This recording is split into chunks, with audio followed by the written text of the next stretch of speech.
I think it's a really good pick for a couple of reasons. I mean, take out the political part of it. I think that we are in dire need in this country of a debate about faith. And these are two vice presidential nominees who are both deeply faithful you're people. At the front of that parade, too. Yeah. No, who are deeply faithful people, one from an evangelical Catholic, right. The other one from a social justice Catholic, having a conversation about faith in entirely different ways. One about openness and tolerance, the other about rules and judgment. And I think too often in this country, the faith in one is co-opted. And I think Tim Kaine can make that argument very well. So that will be the vice presidential debate, perhaps. Well, if we're allowed to get into it, I think the vice presidential debate could be the most substantive debate we've seen in a long time. Okay. From those two I think Matthew's right. I think it is time for a conversation in this country about faith and about how it fits and what is the role of faith in public life and in the lives of elected officials. And I think that, it could be a very interesting conversation. I'm not sure that the campaigns necessarily want the candidates to go there, but if they did, it would make for a much more enlightening and probably a far more interesting conversation than the one we're headed for. My impression from people I talk to is that he has become very likable. People who have responded to the rollout of him like him. Yeah. Well, and also is her reaction to it. Watch her body motions. She actually looks more comfortable and at peace and in the moment and joyful than she is when she appears with her husband. I mean, she has that there's this calmness to her that I haven't seen until he showed up on the stage. I assume that was the critical thing for her. Yeah. She felt comfortable with him, and he could step into the job if necessary. And if you talk to people who have been through these decisions before and who have been around them like Matthew has, the most important thing that you want from a vice presidential nominee is comfort. I mean, if you're think back to 1992, you're a young, relatively inexperienced governor from Arkansas. You never really spent any time in Washington. Why would you double down on inexperience by going with Al Gore? And the answer is because he felt a kinship and a comfort with Al Gore that Hillary seems to feel with Tim Kaine. You could see it, and I think many people did on that stage that day. She was delighted. It was like she was, the person that you want to see all the time.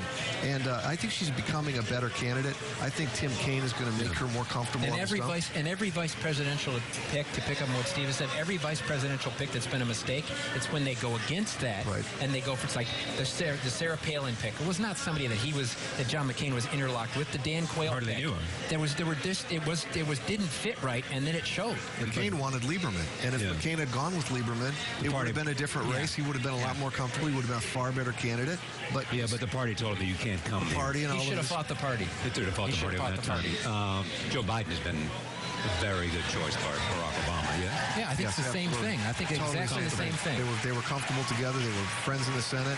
He actually did, I think, give Barack Obama a foreign policy credential by virtue of his service on the Senate Foreign Relations Committee that Obama didn't have. But at the end of the day, it was a decision that was based on comfort and trust, and it made Obama a better candidate, too. What happens between the end of the conventions, the end of July, and Labor Day, when the campaign really kicks off? What can happen in that period? Well, a lot of people assume, it's just going to go dark and everything will go behind. I think it's not. I think it's going to be an intense period. I think that's going to be the biggest vetting period of the entire campaign. Because once you get to Labor Day, it starts to get on a roll. Then there's debates, and you get all involved in this. I think August is a vetting period. I think there's still a vetting that needs to be done on the Republican side of Donald Trump and Mike Pence in the course of it. That's not been fully done. And I think there's going to be some vetting on Tim Kaine and Hillary Clinton in the course of that. To me, August is going to be nasty, but it's going to be a serious vetting of these candidates. Here's what I think is interesting about this cycle. It's different than any other cycle that we've witnessed so far. So one of the reasons that it usually goes dead or dormant between the conventions in September is because that's when the campaigns reload the money. It used to be that they would get their federal matching funds and they didn't want to spend anything until Labor Day. Donald Trump's campaign is a $50 million campaign run on Twitter every single day based on whatever he sort of sees.